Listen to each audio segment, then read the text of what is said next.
qual seria o conceito de justiça para você? Talvez justiça para você seja dar a todos as mesmas oportunidades, sem considerar o histórico de cada pessoa, o grau de escolaridade ou os problemas vivenciados por cada uma delas. Ou talvez você acredite em um senso de justiça mais aristotélico, no sentido de que os iguais devem ser tratados como iguais e os desiguais como desiguais, na medida de sua desigualdade. Talvez também você não tenha entendido nada do que eu acabei de falar, né? Mas o que Aristóteles quer dizer com essa filosofada braba é que as pessoas não são peões em um tabuleiro de xadrez, para serem tratadas todas igualmente, mas sim pessoas. Elas têm histórias, um background, uma família, níveis diferentes de grana, de patrimônio, se alimentam uma quantidade X por semana, e as comidas têm a qualidade Y. Às vezes elas moram em lugares distintos, com climas diferentes, leis diferentes, e por aí vai. Isso é, dar 10 reais para um multimilionário ou dar os mesmos 10 reais para um morador de rua vão surtir efeitos diferentes na vida daquelas pessoas, por mais que o valor monetário e o poder de compra daqueles dezão sejam os mesmos. Existem várias visões de justiça, umas mais arcaicas que outras, é verdade, e hoje nós vamos falar sobre um dos primeiros mecanismos de justiça do mundo, a Lei de Talião. Talvez você nunca tenha ouvido esse termo, mas com certeza já ouviu a expressão olho por olho e dente por dente. Essa, na verdade,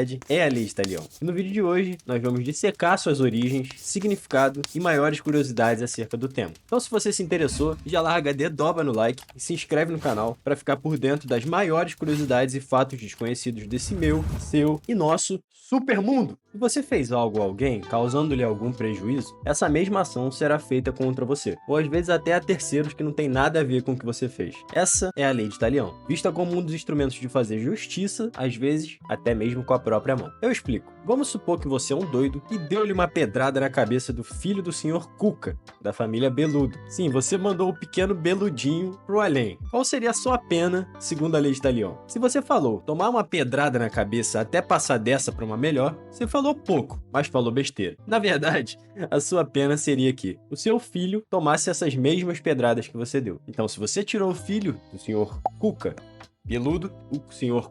Peludo vai ter o direito de tirar a vida do seu filho. Mas e se você não tiver filho? Então não tem nem pena, meu camarada. Esculacho, né? Sim, eu também acho um esculacho. E isso não é a justiça de verdade, mas é isso. Esses eram os primórdios do que hoje conhecemos como direito. Não acredita em mim? Então vamos dar uma olhada no que é conhecido como o primeiro conjunto ou código de leis escritas da humanidade. O famoso Código de Hammurabi, que se apoiava, e muito, na Lei de Talião. A origem da Lei de Talião é incerta. Na verdade, não dá nem para falar que era uma lei antes do Código de Hammurabi, mas mais algo como um costume de várias civilizações antigas. O Código de Hammurabi data de 1792 a 1750 a.C., vigorando na Mesopotâmia, quando Hammurabi governou o primeiro Império Babilônico. As leis eram gravadas em uma enorme pedra que atualmente está exposta lá no Museu do Louvre, em Paris. Mas rebobina, eu fui um pouco longe.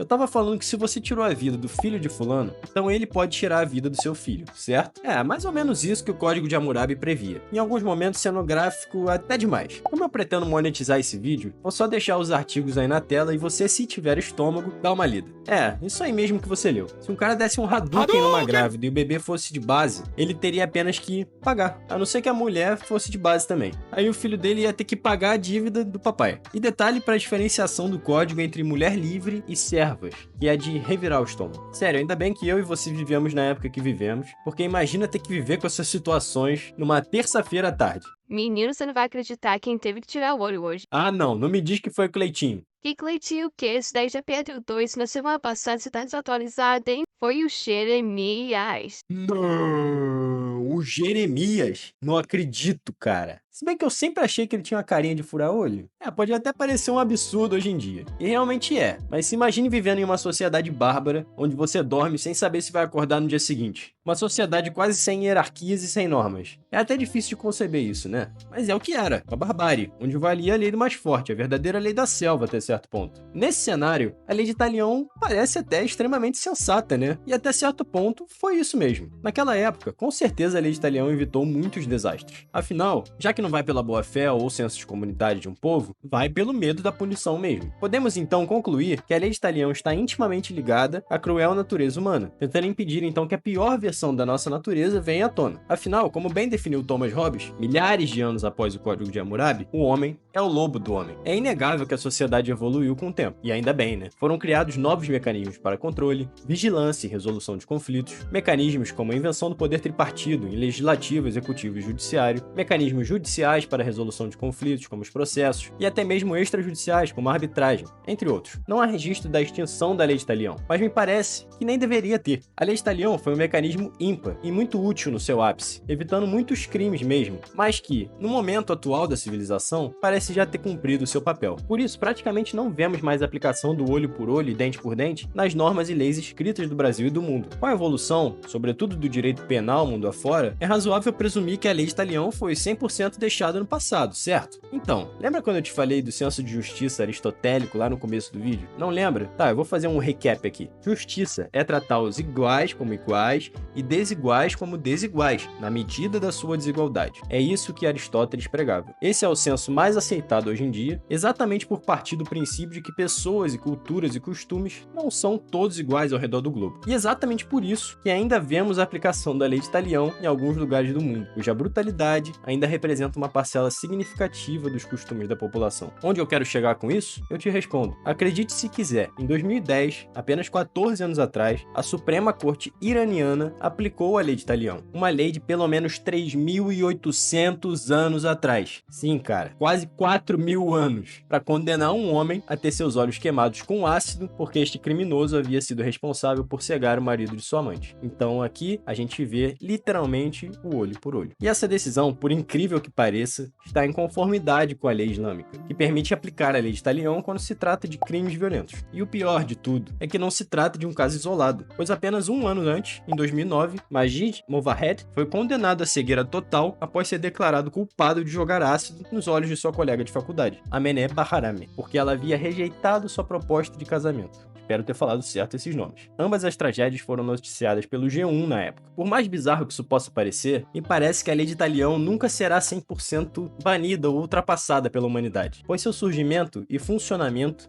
está inerentemente ligado à própria natureza humana. E por mais que algumas sociedades e civilizações, como é o caso da sociedade brasileira, tenham evoluído seus mecanismos e legislações ao ponto de não se apoiarem mais na ideia de olho por olho e dente por dente, até mesmo nessas sociedades, a Lei de Talião permanece viva. Afinal, por exemplo, podemos ver aqui o Tribunal do Crime, quando determina que se corte a mão de uma pessoa que roubou em sua área de atuação, está aplicando a Lei de Talião no seu pequeno estado paralelo. Portanto, por mais evoluída que uma sociedade possa ser, a Lei de Talião sempre se fará presente, pois ela exprime o que é o mecanismo de contenção e controle mais eficaz da história. Qual é ele? O medo. E onde houver o desejo do homem de comandar o homem, como vemos em diversos estados paralelos que surgem e desaparecem ao redor do globo, haverá a aplicação do olho por olho, dente por dente, mão por mão e pé por pé. E analisando por outra ótica, até que ponto a Lei de Talião não seria somente a legalização da vingança? Afinal, ela traz à sociedade a sensação de retaliação ao criminoso pelos seus atos e, com isso, uma suposta restauração da ordem. Mas ainda que o principal objetivo seja a devolução do mal causado exatamente na mesma moeda,